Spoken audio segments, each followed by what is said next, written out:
États-Unis, bizarrement, on en parlait tout à l'heure de l'inertie de l'administration, quand il y a une autorisation de demande temporaire de mise sur le marché qui est faite, encore plus dans des situations de crise auprès de la FDA, ça va très vite aux États-Unis. Mais bref, ce que je voulais vous dire, c'est que Donald Trump a quand même eu un réflexe, c'est d'investir des milliards dans la recherche, et que c'est probablement ça aussi, quand même, qui à l'arrivée fera qu'on aura un vaccin.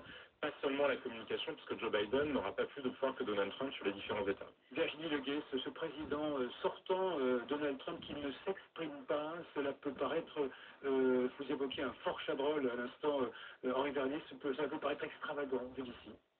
Donald Trump, tout est extravagant chez lui, son mandat est extravagant, son comportement était extravagant. Il avait annoncé déjà depuis des semaines et des semaines qu'il se battrait sur ce terrain-là de la fraude d'ailleurs pour lesquelles pour l'instant il n'a pas de preuves, ce ne sont que des allégations.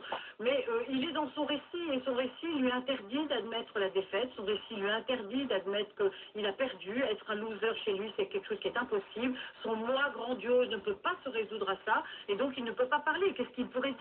Il ne peut pas parler parce qu'il s'interdit d'être en face d'une réalité qu'il vit depuis déjà quelques jours. On aurait dit c'est la bonne stratégie, celle de Joe Biden, d'enclencher, si je puis dire, en enjambant les résistances de Donald Trump. Évidemment, de toute façon, c'était aussi une attente de la part en fait de ses électeurs, une attente de la part de ses partenaires. Est-ce que là, on va revenir dans une forme de multilatéralisme tel qu'on l'a connu?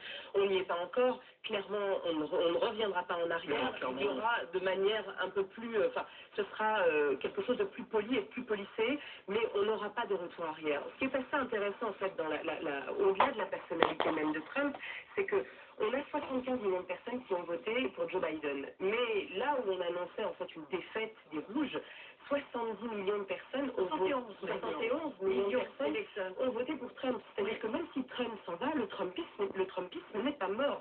Et de fait, là, ce qui se joue, c'est aussi une recomposition de l'espace politique américain, avec un parti républicain qui s'était aussi recentré sur la figure, dans presque parfois une forme de culte de la personnalité autour de Trump, qu'il va falloir recomposer. On est dans quelque chose qui est de l'ordre un peu du Tea Party.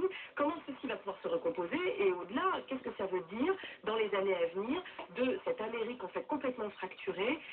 Là, il a beau se positionner, Joe Biden, dans une dimension de réunificateur, de pacificateur, ce n'est pas dit qu'il y arrive.